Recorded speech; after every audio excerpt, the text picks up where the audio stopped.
Hi, and thanks for joining us on this edition of Teen Talk, a segment by teens and for teens through CPSB-TV. I'm Devarius, and in this episode, we're going to talk about one of our toughest topics so far, but one that we, as teens, feel we must talk about. That's preventing violence in young people. And we want to thank Sheriff Tony Mancuso for joining us for this discussion today. Thanks. I appreciate you having me. There's a statistic you recently shared that caught all of our attention. In the past few months, your office has worked 3 homicides involving youth as young as 11. How are you and your deputies dealing with that? Well, it's unfortunate. Violent crime amongst our young people seems to be on the rise, and we want to figure out how we're going to deal with that. The youngest is 11 years old, and the other 2 are 13 and 14. So it's just something you just shouldn't see. It's something that shouldn't happen in our society. I guess we shouldn't have murders at all. There should be no violence. People should not get that angry at people. But unfortunately, we're living in a society right now that shows a lot of violence in everything that we do on TV and movies, and I think that contributes to what's going on. I think that substance abuse and alcoholism is also a big part of it. So we're going to have to look up and take a gut check. I made a statement to the news the other day that people are going to have to start chaperoning and dealing with their kids appropriately, and that's what I truly believe. I don't think that this is a law enforcement issue. They talk about schools, that there's no prayer in the schools and people can't spank their children. Well, that's just an excuse.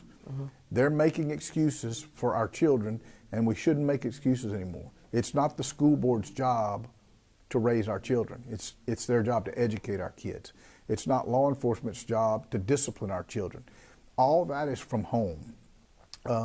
Prayer in school, I hear all these things. It's not the school's responsibility to teach our children how to pray. It's a mom and dad's responsibility. So all these things are excuses, and I feel strongly about that. Our parents need to take back control of their children and start raising their children, start disciplining them, love them, participating in their lives. And let me tell you, it's not easy being a parent. I'm a parent. I raised 3 children. I have grandchildren. It is not easy, but you can't just give up and let them roam off and do whatever they want to, because these are the things that happen. Thank you. So what do you think is behind the rise in teen violence in our community? I think it's a little bit of everything. I think it's the peer pressure, it's the lack of structure and discipline in our homes. I think it's the culture of violence that they see in everyday life.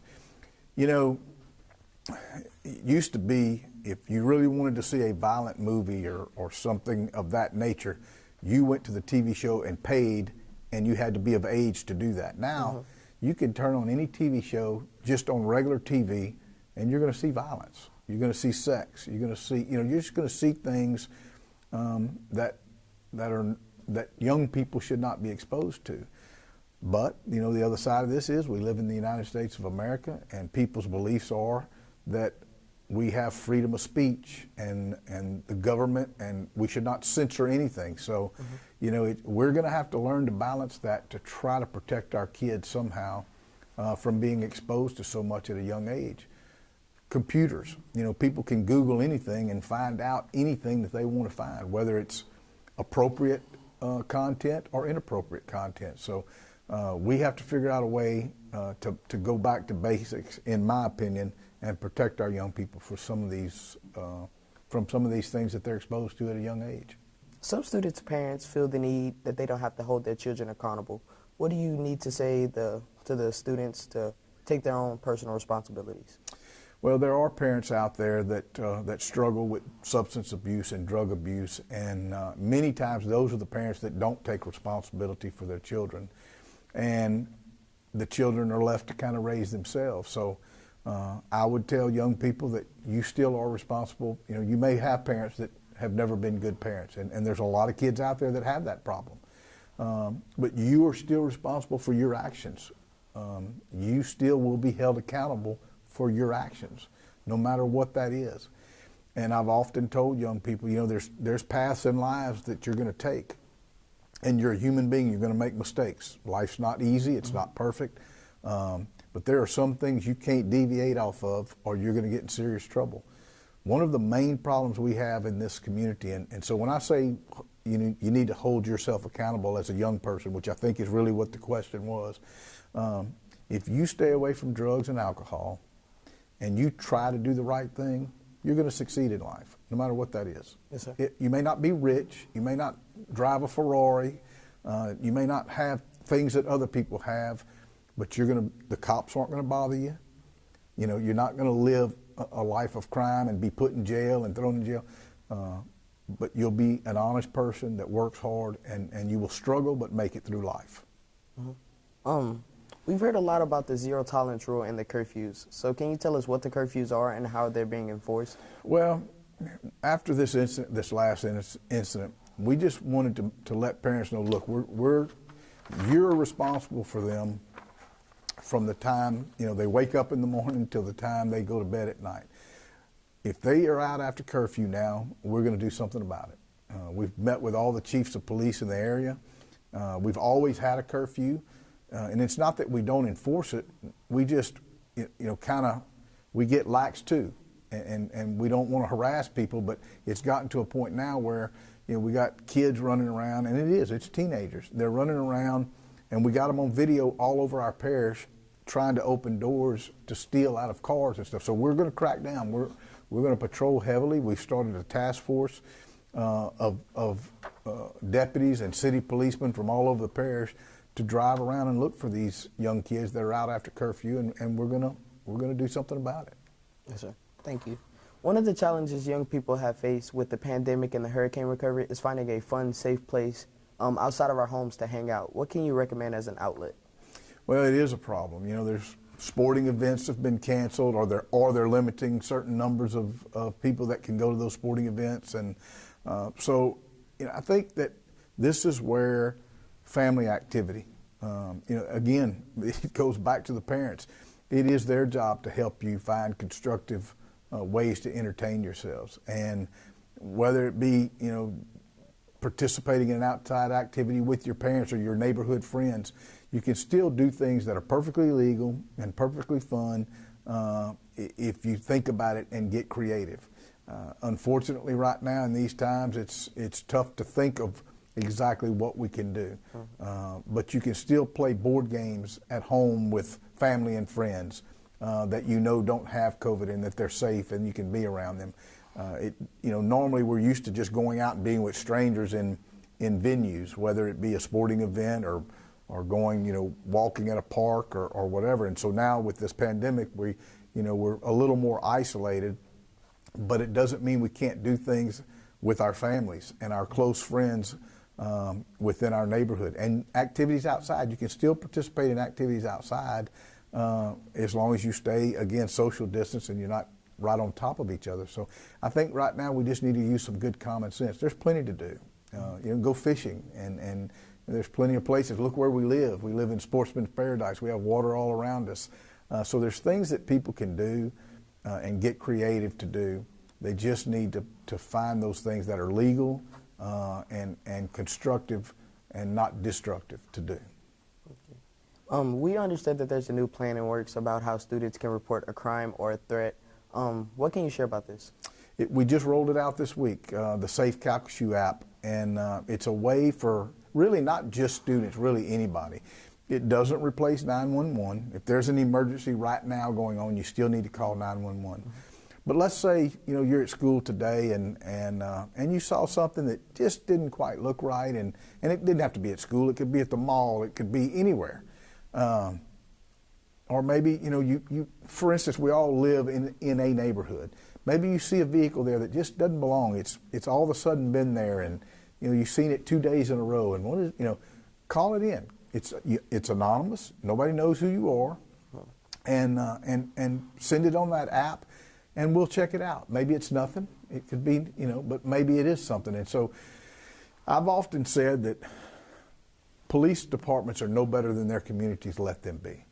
If you don't trust us as a police department, then we're not going to solve crimes. And we need information from our community to help us solve some of these problems that we have. So this is an anonymous way where nobody knows who you are, that you can send in information that you think we need to know. And like I said, it may not be anything. We'll determine that. But again, I want to stress it doesn't replace 911. If something's going on right now and it's an emergency, people still need to call 911. Okay, thank you. And now let's get your thoughts on social media, not just like using it wisely, but if teens share something inappropriate publicly or if they're bullying someone. Well, I think social media, I can tell you, for law enforcement, it's been great. It's been a great tool to help solve crimes. This act of violence we had the other day with these teenagers that stabbed this young lady at the Walmart, it was all on video.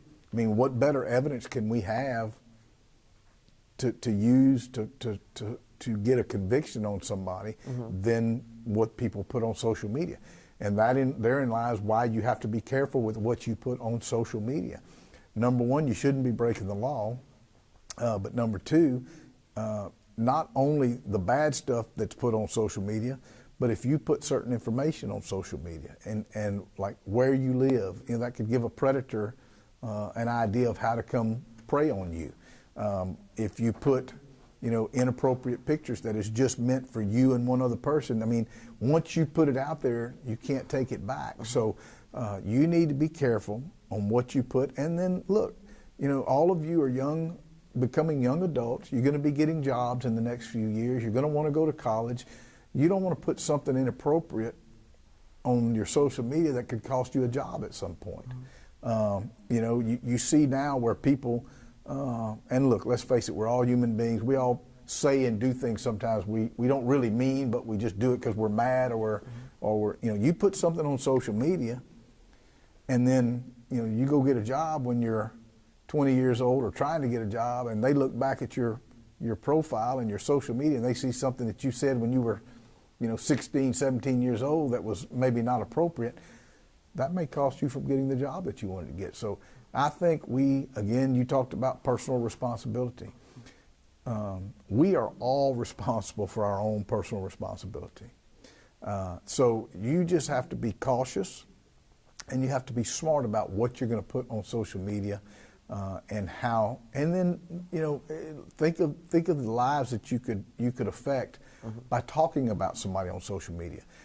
To me, sometimes it's a cowardly way that people can speak out and say things about people that they may know nothing truly about, but they don't want to. They're afraid to say it in person. They think hiding behind social media is going to protect them. Well, it's not. People still see that. It still can hurt people, and you can still get in trouble from it. So it is very important. Social media is an amazing. We didn't have that when we were kids. At least I didn't, and so it's a time that it helps us communicate from far away with people that we love and care about, but it's also a very dangerous tool that can be used inappropriately, and we need to monitor that and make sure that we don't do that. Okay. The youth of today have easy access to weapons. What do you feel needs to be done to keep weapons out of the hands of our youth? Well, as a law enforcement officer with a weapon, most of the time, I think it's and again, I've preached this, I believe in our Second Amendment rights. People should have the right to have a gun if they're a law-abiding citizen. But if you're going to be a gun owner, then you have to be responsible. You should have a means to lock that gun up. You should take responsibility. A lot of these young people that are getting these guns are stealing them out of vehicles that are not secured appropriately. So I think, again, the responsibility is with the gun owner.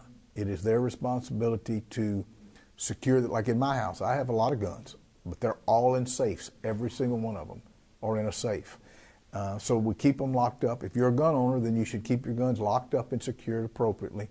If you leave your car outside, then you should take your gun out every night, put it up in a gun safe every night. Again, do what's appropriate. So that's how our young people are getting most of these guns. Obviously, it's against the law to own a gun until you're 21. You can't purchase a gun until you're 21. You can have one if your parents give you one. I don't mean it like you can't have one, but most young people are not getting guns from a parent to go do bad things. They're stealing them out of vehicles and they're robbing people to get them. So I think we again, it goes all the way back to the adults. It's always, we're the solution to helping our young people do what's right.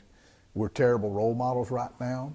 We're not following the same guidelines that we expect them to follow, and we need to toughen up and get our act together and start acting like adults and doing what's responsible and teaching our kids what's right and wrong, whether it be through going to church, making sure we have structure at home, whether we discipline. Again, these are my beliefs. Doesn't mean I'm right. I'm sure there's other people that have other opinions, but I think we just have to get back to basics about being responsible. Besides the rise in violence in our community with the youth, what else are you seeing with young people in the law? Well, there's no question that most of the issues and problems that we have in our community, and most of these, it reflects in all of our communities around this country, is substance abuse, whether it be drugs or alcohol. That is the fuel that causes the ripple effect of most of these other acts of violence. And when I say violence, we could talk about robberies, home invasions, murders. Alcohol and drugs are generally the fuel that starts that. We have a jail full of people that when they're not on drugs, they're just like you and I talking right now. They're okay. They're good people. They can hold a conversation. They don't try to hurt anybody.